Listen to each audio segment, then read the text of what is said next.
So I want to share an old Suffolk tale with you, which is at least 800 years old. And it begins in a small little village.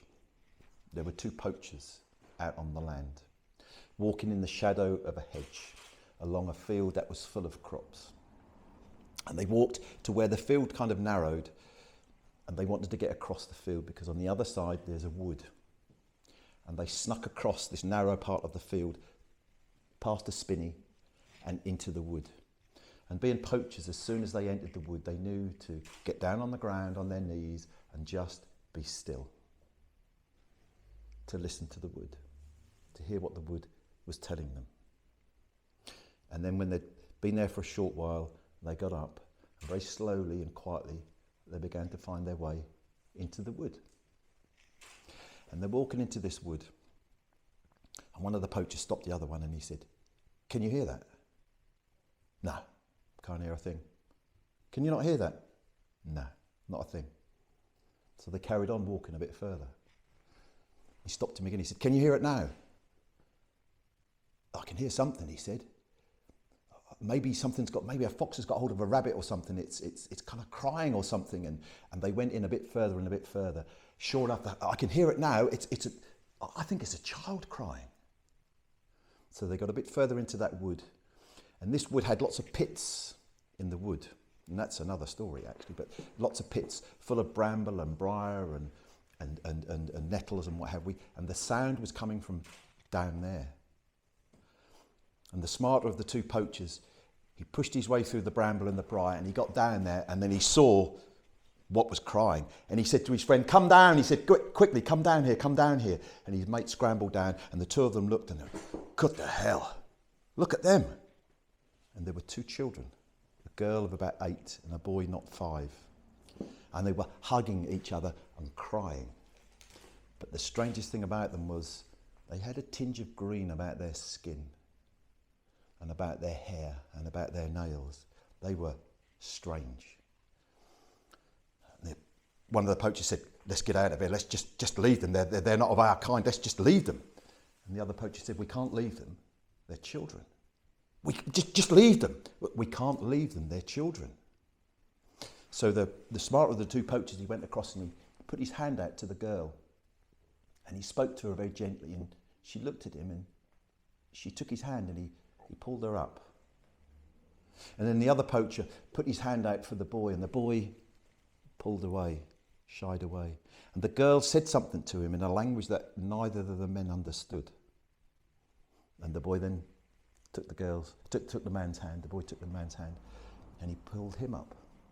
And they pulled them out of that pit, and then they left the wood with the two children, across the field, down the hedgerow, but no longer in the shadows because they didn't need to be anymore.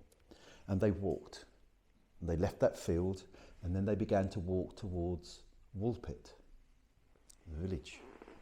Well, in those days it was a track, basically. No roads as we know them. And they walked on this track up the brow of a little bit of a hill up towards the village of Woolpit. And Woolpit in those days was, just some oak frame buildings with thatched roofs. And in the centre of the village, there was a stone trough for horses to drink from. And that was the meeting place for any news or any information. And they began to take these two children, take in their hands, and they were scared, these children, to this stone trough. One of the women of the village was looking out the window, and she saw them, and she said to her husband, "Good to hell, come and have a look at this." And the husband came, "Good to hell. Well, this is going to be," he said, "Come on, let's get down there, this is going to be interesting." And they left their house. And by the time the two men got there with the children, a little crowd had gathered, because word spreads very quickly in villages. And they were standing there. And as the two men approached with these two children, they said, "Get them out of here. We don't want their sort in this village. Get them out. They're not of our kind. Get them out of this village." And the two men knew they had to turn and leave with the children. And they did. And now the children were sobbing more. And the poacher said, "I told you." And the main man said, "We're not going to leave these children. Where are we going to go?" "We'll go to Elmswell. Someone will know what to do." So they left the village of Woolpit and they went up that steep hill with the church at the top in the village of Elmswell, and they went up and up and up. And they came to one of the big houses. Railings, a line of lime trees. They walked down there, up the steps. They knocked on the door, and a maid opened the door. And as soon as she saw those two children, she said, "Get off this land!" And she slammed the door in their faces. I told you, we're not leaving these children. What do we do now? We'll go to Sir Richard's house, the big house. But we poach his land. Well, we're not going to tell him, are we? And that's what they did. They took the two children to Sir Richard's house. And his house was bigger, with taller railings, a longer avenue of lime trees, taller steps, a bigger door, and they knocked on that door, and Sir Richard himself opened the door. What have we got here? We found these two children in the wood. We don't know what to do with them. Bring them in, he said, bring them in. He asked his servants to bring out some food and put it on the table. The wife came in, the lady of the manor. What are we going to do with these children? Well, we'll look after them. We'll put word out. Someone will know who they belong to. We can get them back to their parents. And they beckoned the children to go to the food, but they just looked at it. They wouldn't move. And then a maid came in from the garden, and she had a wicker basket, and it was full of vegetables and runner beans on the top. And as she walked across, the lady of the house noticed that the girl tracked her with her eyes, and she said to the maid, "Stop, stop," she said. "Offer the child, the girl, something." And she put the basket to the girl, and the girl grabbed one of those beans and she bit into it, and it was a bit tough, and she spat it out. And the lady said, "Oh, no, let me show you, my dear." And she undid the beans like that, and she said, "Eat these."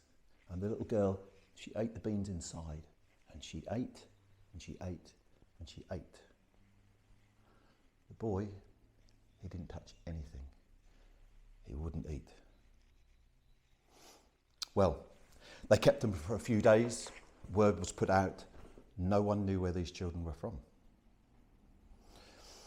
Sir Richard said, "We will have to look after them until we find out." So they looked after them. And Sir Richard was talking to this girl and the boy, and they just didn't seem to understand them, so he thought.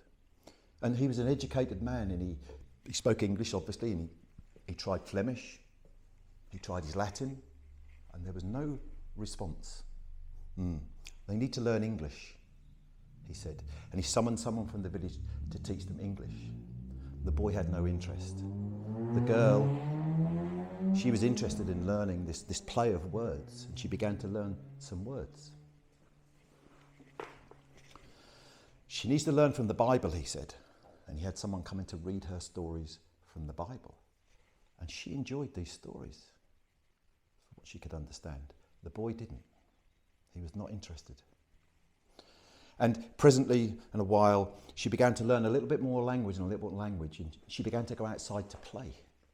And she started playing with some of the children. And they loved her, and they would play. But the boy, he wouldn't go outside. He just stayed in his room. And soon he became unwell, very sick, and he died. The vicar was summoned.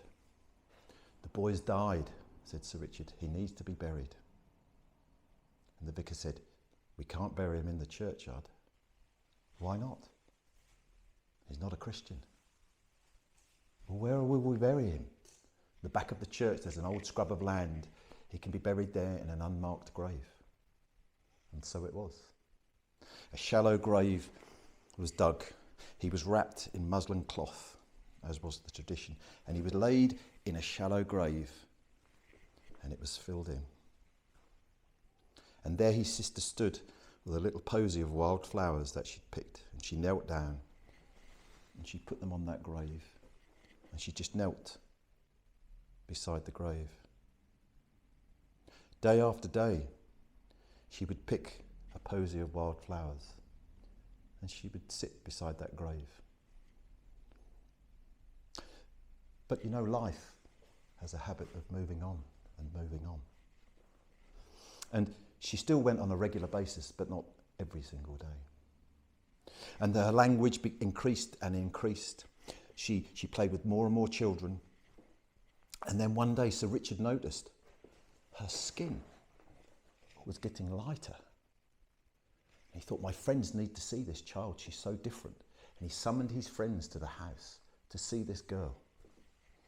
And she came into the room, and there they were, the men sitting there, seeing this girl, how strange she looked.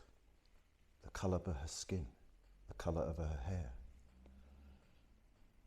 By now she had a reasonably good command of the English language, and they said, where do you come from? I come from a land that's like this. But we have a gloaming all of the time. We don't have a bright sun like you, it's like a gloaming. And we don't eat meat like you. We have animals, but we don't eat meat like you. And one day, one of the lambs escaped, and me and my brother went out looking for it. And we got lost. And we just walked and walked. And we walked down this tunnel, it seemed, and there was a light at the end of it. And we just kept walking towards the light. And as we did, we heard this beautiful sound, and it was wonderful. And of course, now I know it's your bells of the church. She said, but it was a beautiful sound. And we got to the end of this tunnel, and we stepped out, and the sun was so bright we couldn't see at all. It hurt our eyes. And that's when we stumbled into the pit. And that's where the men found us. Wow. Thank you. And off she went out to play again. Well, as I say, time moves on. We can't stop time. And she grew older. She grew into not a woman, but no longer a young girl, that age. And the boys began to catch her eye, and she began to catch the eye of the boys. And Sir Richard knew this would be a problem. She needed to be married, so he thought. So he summoned his best friend from King's Lynn, who had a fine son. 2 days carriage ride, and they came. Well, when that young man stepped out of that carriage and she saw him, she was immediately attracted to him. She could see he was kind and good. And he was immediately attracted to her. And so it was. They were married. She was given a fine dowry from Sir Richard. And they went off to live in King's Lynn, where he came from. And that's where they lived. They had several children. And it is said that none of them were green. And they lived a good, happy life. And what I know is she never forgot her little brother. And that's the story of the Green children.